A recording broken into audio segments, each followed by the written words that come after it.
like they were some of my favorite days of my life. I had so much fun there. Of course, you're playing there, and you win a national championship. I like to say we, because when you're a Buckeye, you feel like the fan becomes part of the we. By the way, people who say you can't say we, those people are the worst people in the world. Like, screw those people. Like, if you went to school there or you're a fan of your team, you have the right to say we. You don't have to be a player to say we. And that's coming from a player, so I appreciate that. You can say we. Sure. But those are really special days. Were you destined to end up at Ohio State because you had like 50 uncles who played there? I don't know if I was destined to play there, but it was certainly what my family probably wanted.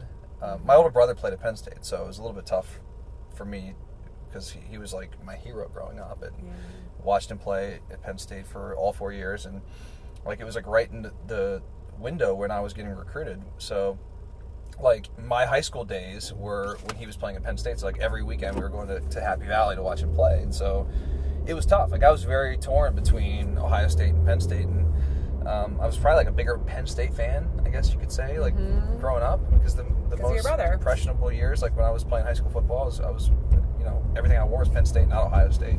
So maybe a surprise to some people. So how was it then this year when the Buckeyes went into Happy Valley and your family, and then my brother was there. He was at the game. Yeah. Is there a lot of this going on in the family when Ohio State and Penn State play? It's cool. Ohio State's been so good and dominant over Penn State over the years that I'm happy to see the program do well. I don't want to see them beat Ohio State, of course, but never. Like I remember after the game, I texted my brother. I said, "Hey man," I said, "Good win." I said that was something that Penn State needed.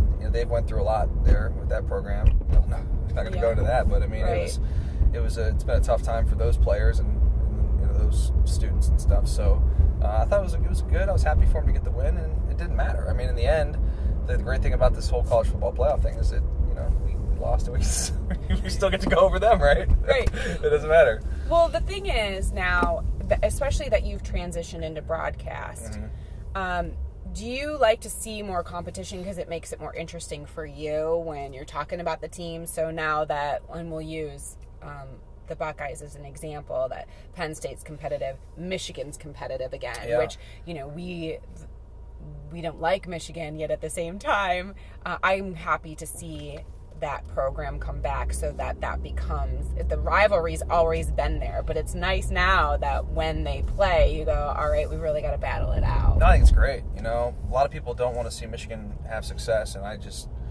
completely disagree. I'm not like rooting for them every week, but it's good for the conference. I mean, we live in, we're in the Midwest. This is Big Ten country, so if the Big Ten's down, it allows everyone else to kind of make fun of us, like all those SEC honks, and everybody says that it's the best conference in college football. And it has been, but I mean, I think you make the argument now that Big Ten's better. That's good. It's good for Michigan to be good. It's good for Penn State to be good. Wisconsin, my old coach Mark D'Antonio's at Michigan State. They're having a down year, but they've been a terrific team. Went to the playoff last year, so no, it's good. I love the competition. Dustin, when I was at Ohio State, I remember the Michigan game.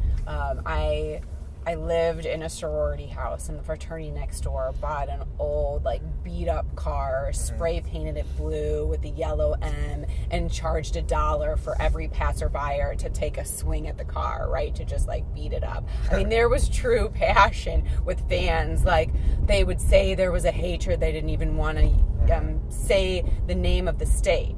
Did you feel that way as a player, too? The same passion that the fans did in terms of, really the strong dislike for the main competition?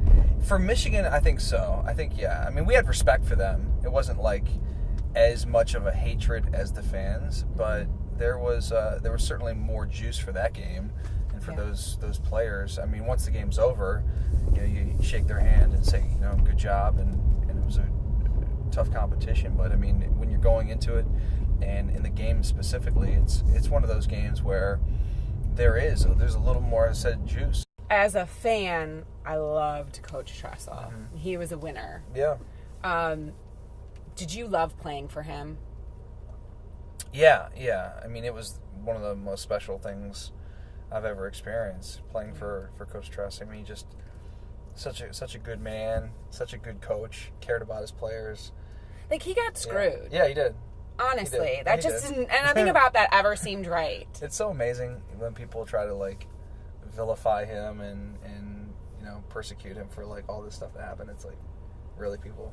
I just think of so many crimes that are committed within the sport, and that just nothing about that ever seemed right to me. I'm sure his players just like, you must have wanted to like defend him and revolt against anybody who was coming down hard on him. The thing about that whole situation is that there's so many other things that have been so much, like, there was no crimes committed there, and the fact that Coach Tressel is such a good person and cares so much, and he just had such a buttoned up persona. I think people are always happy to see like good people have failure, which is sad.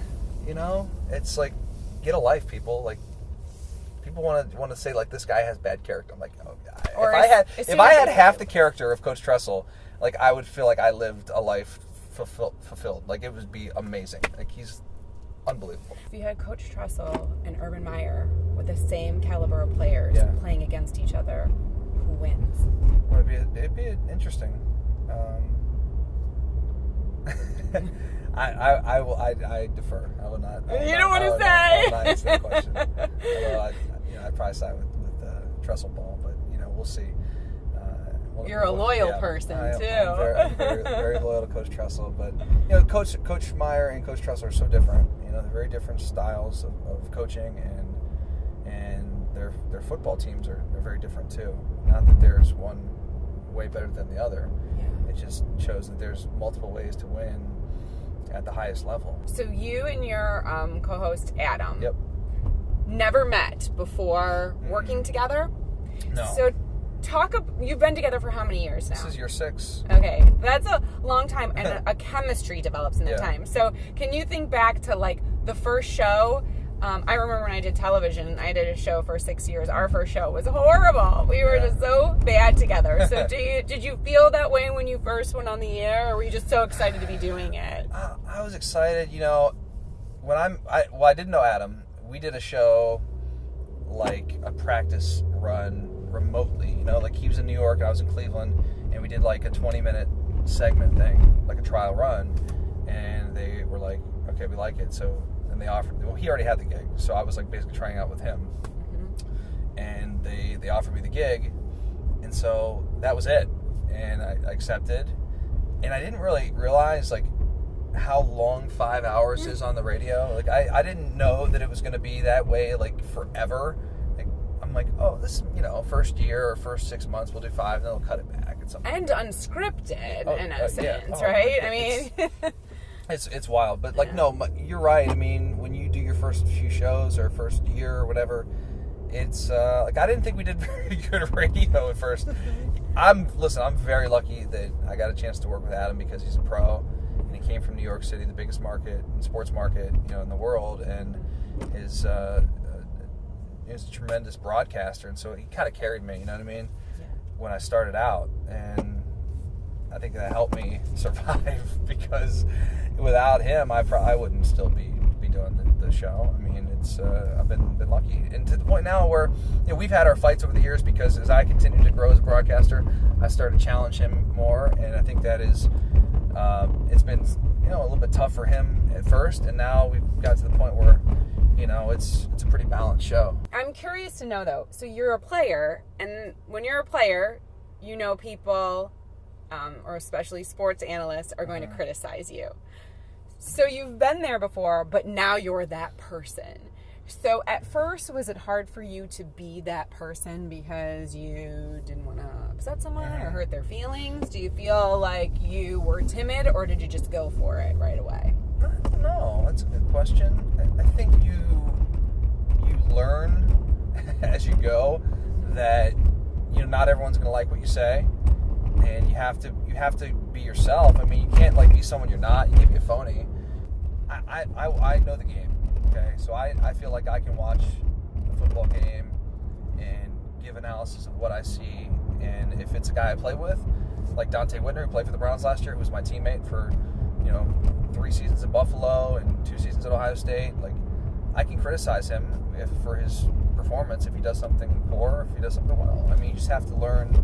So does he hear that and call you up or shoot you a message and go, hey, dude, what's up with that? Or does he say you're right, or do you not hear from him at all?